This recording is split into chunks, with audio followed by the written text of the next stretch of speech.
안녕하십니까. 볼수록 건강해지는 닥터 이걸 의학TV 내과의사 오인수입니다. 오늘 말씀드릴 주제는 혈액암, 그 중에서도 좀 백혈병 좀 강조해서 설명을 드리고자 합니다.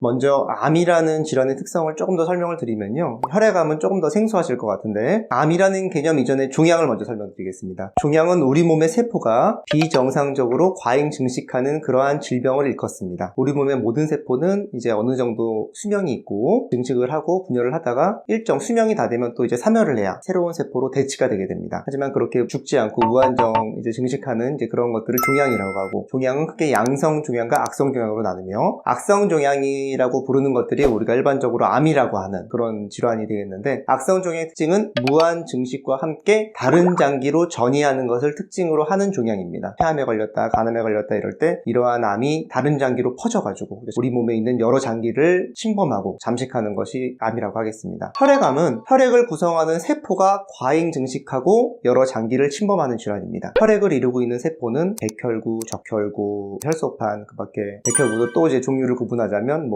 림프구, 중성구 다양한 세포들로 나뉘는데, 이러한 혈액을 구성하는 세포가 무한 증식하고 침범하는 종양이 바로 혈액암에 해당이 되겠습니다. 그리고 이제 이러한 혈액을 구성하는 세포는 조혈모세포라고 하는 하나의 세포에서 기원해서 분화되어 가지고, 조혈모세포가 어떤 세포는 백혈구 중에 중성구가 되고, 어떤 세포는 림프구가 되고 적혈구가 되고, 이렇게 다양한 세포로 분화를 하는 것인데, 이런 조혈모세포가 어떤 세포로 분화될 때 비정상적인 어떤 특정 세포에 과잉 증식을 할 때 어떤 세포가 결국 과잉 증식했냐에 따라서 혈액암이 또 이제 종류가 나뉘는 것이고, 그 중에 백혈구와 과잉 증식하는 것을 백혈병이라고 생각하시면 되겠습니다. 그래서 백혈병은 혈액암의 한 종류라고 할 수 있겠고, 그 밖에도 림프종, 좀 생소하신 다발성 골수종, 이러한 혈액 관련된 세포의 증식을 특징으로 하는 암종이 혈액암이 해당이 되겠습니다.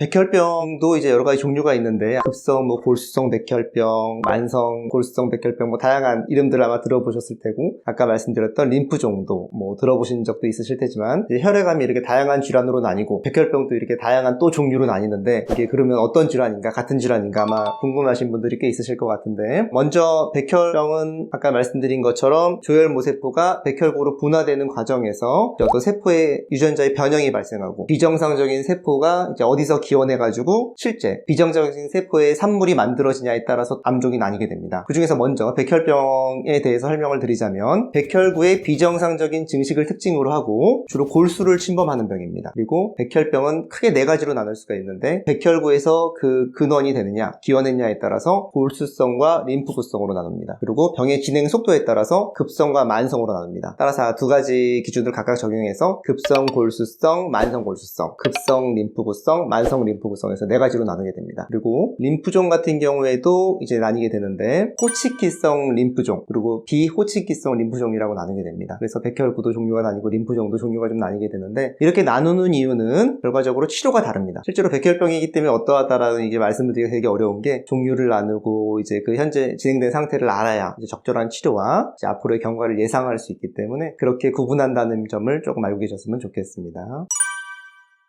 백혈병을 흔히들 거의 난치성 질병이라고 많이 생각하시고, 진단을 받으면 시한부 인생처럼 많이들 생각하시는 분들이 많으신 것 같은데, 실제 드라마나 영화를 봐도 백혈병 진단은 거의 사형 선고와 약간 같은 것처럼 실제로 많이 묘사되는 것을 저도 볼 수 있는데, 사실 의사 입장에서 느끼는 그런 부분은 백혈병이 다른 암종에 비해서 더 난치병이라는 생각이 사실 들진 않습니다. 그렇다고 백혈병이 치료가 쉽고 경과가 간단한 그런 질병이 아니라는 거에 10분 공감은 합니다만, 분명히 다른 암종보다 더 치료가 어렵다거나 더 회복을 기대하기 힘든 병은 사실 아니라는 생각이 듭니다. 근 몇십 년 동안 의학의 많은 발전이 이루어져 왔고, 특히나 백혈병이나 림프종에 대해서는 더 이제 많은 약제들이 실제로 개발됐기 때문에 과거에 치료해보지 못한 이제 많은 단계의, 다른 종류의 백혈병들이 현재 실제로 치료가 되고 있습니다. 완치되는 사례를 실제 대학병원에 있을 때 종종 봐왔고, 특히 아까 백혈병의 종류 중에 치료가 좀 다르다고 말씀을 드렸는데, 만성 골수성 백혈병이라는 진단명은 글리벽이라는 이제 먹는 경구약으로 치료합니다. 골수이식이나 이런 치료를 하지 않고 먹는 약으로 치료가 되는데, 잘만 복용하기만 하면 거의 백혈병이 없는 정상인과 같은 정도의 비슷한 기대 수명을 보여줄 만큼 사실 치료가 나쁘지 않은 현재 상황입니다. 수십 년 전부터 우리가 가져왔던 그런 인식에 대한 그런 관례들이 아마 조금 더 백혈병은 좀 무서운 병이다, 불치병이다라는 이미지를 좀 만들어 오지 않았나 생각이 되고요. 현재 백혈병은 제가 생각하기에는 물론 치료가 안 되는 경우도 있지만 상당수에서 치료가 가능하고 또 완치까지도 기대해 볼 수 있는 병이라고 생각이 되기 때문에 꼭 불치병이라는 이런 인과관계는 조금 안 맞는 것 같습니다. 진단이 되면 담당 의사와 상의하시고 적극적으로 치료를 또 받으시면 또 좋은 결과를 보여주는 것을 믿고 기대하시는 편을 조금 더 권유드리고 싶습니다.